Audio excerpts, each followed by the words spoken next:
Welcome to probably a pretty random video, at least for me. Because in this video I'll be talking about surviving Mars. A kind of resource management, I guess you could call it a survival game, I don't know if it's more a settlement building game. Now, I don't know how many people would know this about me, but I'm quite into settlement building games. A game like Kingdoms and Castles I can lose way too many hours into. And surviving Mars is just as bad for that, but I lose so many hours to it because I just enjoy it that much. So, what's surviving Mars about? Well, the title kind of tells you. It's about surviving on Mars. You start off sending your first rocket to Mars with probably just some very basic stuff, and you try to build just kind of a foothold there so you can send people to Mars. And once you have people on Mars, then you can really start making a lot of stuff. But, of course, having people survive on Mars is difficult, because Mars is not very good at being livable on. It's cold, there's no atmosphere and no drinkable water. So what you need to do is, well, everything requires power. And for your humans, you need air, well, in this case, just seen as oxygen, but yeah, basically just air and water. Of course, you also need food. And if you want to build stuff, basic buildings just need, well, you have the basic resources of metal, concrete, in this case also added food to that, and basically rare metal, which I guess is mainly gold. At least that's how it's kind of handled. And then you have the more complex, kind of complex. They work the same, but they are slightly differently viewed. Materials of polymers, machine parts, fuel, and electronics. Now, metal and concrete you can just... Metal is just lying on the ground at places, though you'll quickly use it up as well. And concrete you can literally just dig out of the ground. But all the other stuff, well, food, people need to be working on food. And if you want to get more metal from a place or rare metals, you need humans. And all the other minerals, except for fuel, you also need humans to make them. Luckily, you are not limited to only be able to make it on Mars with the limited amount of people you'll at least have at the start. I've been playing again for quite a couple hours, just on the game that you'll be watching now, and even then you'll see that I strive to be just resource neutral, to basically make everything that I need and just expand from what I can make myself. But I still don't quite manage that. Luckily, you can also just import stuff from Earth. Well, I say import stuff. Really, it's, well, buy stuff on Earth. This does leave you with many different ways of how you can try to do stuff. How do you want to basically handle your resources? Do you want to make them on Mars and not have to rely on transporting stuff from Earth? So if a delivery is late, you don't instantly start losing a lot of your stuff? Or do you instead go for making a lot of money so you can easily buy and transport stuff from Earth? One isn't exactly better than the other. Both are very valid. In this case, I go for a bit of both. I make some money, but not nearly enough to survive from. But luckily I make most of the stuff that I need to survive. I managed to not need to import any food, because I just all make it en masse. But especially electronics, machine parts and polymers, I need to really keep importing those. How do you want to progress? Because you can do a lot of research. How do you want to do your research? Do you want to create laboratories and get scientists to do it? It's a good and very reliable way to do it, but it does run into the problem of it takes up basically people. At any moment you only have room, at least in the place I'm currently at, you only have room for so many people, so what each person is doing does matter. Because, well, people have needs, but also the colony has needs. People need things like relaxation, or a place to shop, or all types of things. They want diners, they want games, they want etc, etc, etc. And most of these things also require people to basically work on it. So to keep your people happy, that requires people. You also, if you want to make food en masse, well, that also takes people to work on it. You want to mine metal and rare metal out of the ground? Well, that takes more resources. That takes more people to do it. You want to make stuff en masse? Well, you also need people for that. So if you also want to put people on researching, well, that's a lot of balancing stuff. At least if you want to do all the things en masse, which I won't do, doing research as well it's difficult. It's hard to find a good balance for all of that. Other ways are, you can keep scanning the planet for anomalies, and some anomalies will give you research points. Sounds like a very easy way to do it, but it is a bit rare. You won't be progressing through the tree, through the research at a very rapid rate. But just making a stable colony en masse will be easier. Or do you want to outsource it back to Earth? Basically, you pay money and people and you will get research for it. Also a good way to do it. Doesn't cost you any resources other than money.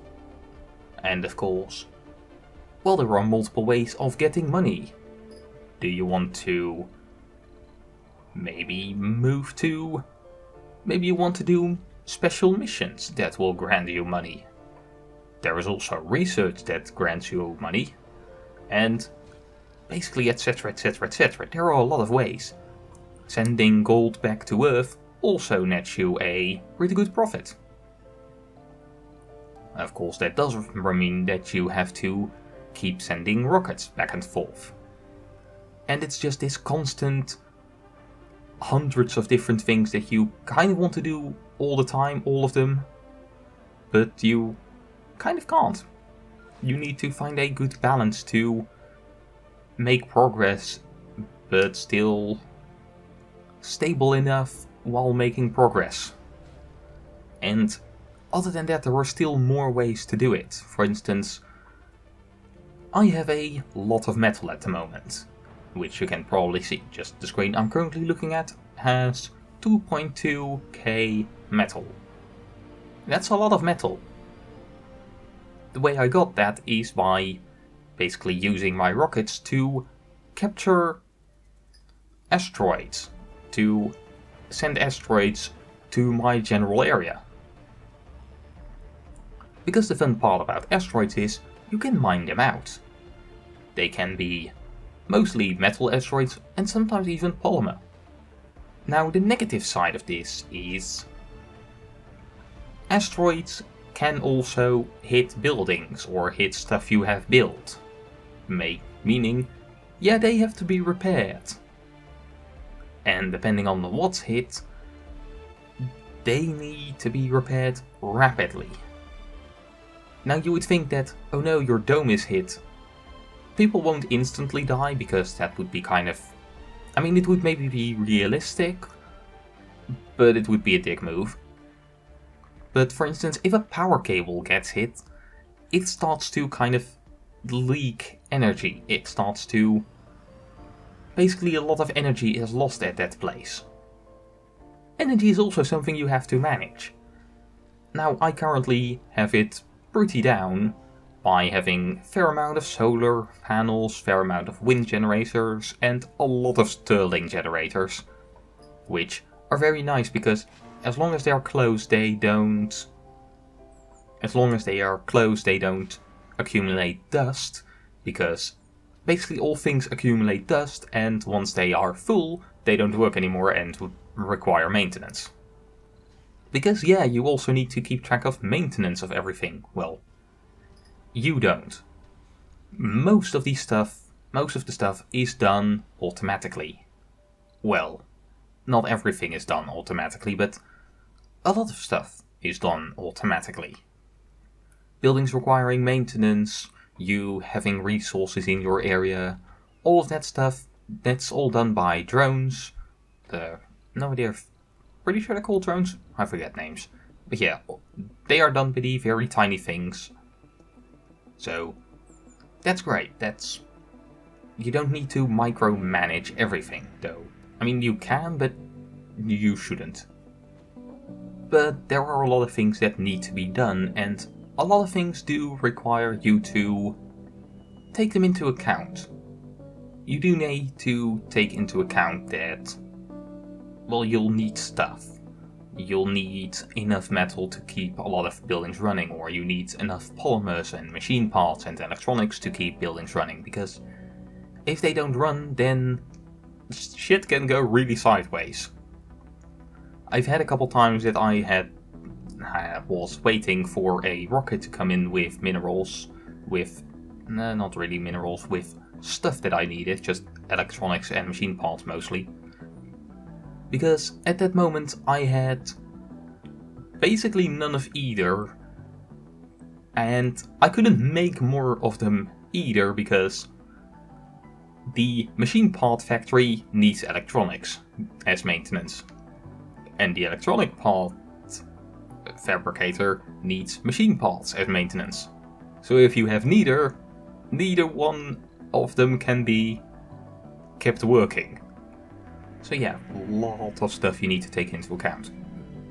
What you'll, for instance, also see in my buildings is I have a lot of kind of switches on my tracks.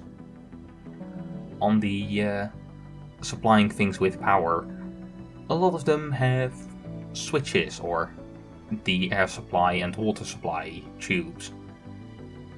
A lot of them have switches because if they get hit, I want to be able to close it off so I don't lose a lot of whatever the resource is due to leaks.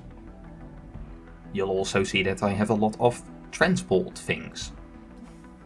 And that is because, well, I spent a bit of effort into basically having a lot of meteor showers.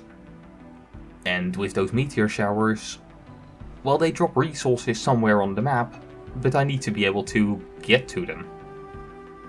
And whatever you're playing, you also get some bonuses for that. For instance, I'm playing Europe and with a politician as leader. And that just means that I get certain bonuses. For instance, one of the starting bonuses that Europe gets is there are also vehicles that are able to control the drones, which they're not as good as the stationary ones because they have less range and can control less drones at any moment. But they are portable, so if you want to do something somewhere else or want to start something up somewhere else, well, they are the way to go. And for me, those things when they are stationary also work as a scanning tower. And scanning towers have multiple uses. They can warn you of incoming problems, though the path... Basically, at the start of the game you select where you will settle, and that will leave you... There you also get to basically pick a piece of area, and depending on the area you have more or less water in the ground, more or less metal, more or less concrete. And the bit I chose was very resource rich with very little danger, so I don't really need the towers to help me not get surprised by something that will kill me. But they also improved the scanning speed, so I have my little cars drive around to basically scan the entire map, because wherever I want to scan, I just drive one of my rovers over there and it will scan. And in apparently a recent... don't think it's quite an update, I think it's an expansion, but the difference is I did the expansion... I think I have the season pass, although I forgot because I have the game for quite a while and haven't played in a long while, so I kind of just got into it again. But yeah, now there is also terraforming, which at the moment I think I'm just getting into. What I kind of need at the moment is I need more fuel make places, which kind of means that I need more water, which is already a problem. But yeah, so you can now try to make Mars a more livable space. Although that will probably come with a lot of problems. For instance, one I can already think of is solar panels will become probably less effective once you build up a bit of an atmosphere, because, well, an atmosphere it blocks a lot of sunlight. So once you get rid of once you start adding an atmosphere, your solar panels might start doing less. Though in return, your wind generators might be a lot better, because suddenly there's a lot more wind. Because, yeah, basically the funny thing about the movie The Martian, the least scientifically accurate thing in that movie was the storm at the beginning of the movie. Mars doesn't have an atmosphere, it doesn't have storms. A terrifyingly strong wind on Mars wouldn't push you over because it's so pathetically weak. There's not enough air to push you around. Which kind of does make me think, I need something to not have the atmosphere be blown away, because, hey, I basically got into it back because I watched the Science of Surviving Mars video on, I think it's on the Game Theorist channel, don't know.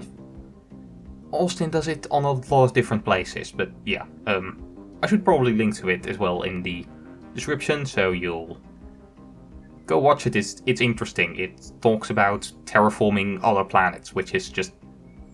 it's very interesting. Can you tell that I'm scatterbrained? I just kind of want to... I think the main thing I want to give over in this video is just... there are a lot of options in this game. There is not one correct way to do it. Now, because I'm the type of person that I am, I went for a research way, but there are a lot of different ways you can do stuff. So, yeah, I guess that's just kind of... that's kind of me saying, hey look, this is Surviving Mars. I think it's really cool, you should maybe take a look at it.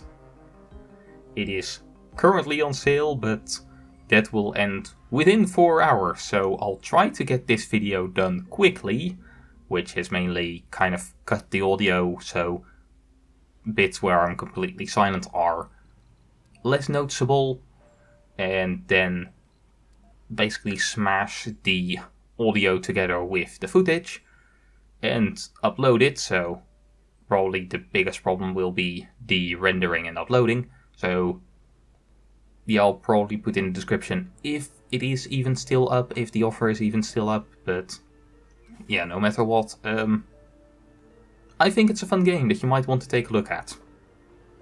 Yeah, this was really weird for me. This has been Phoenix, saying farewell.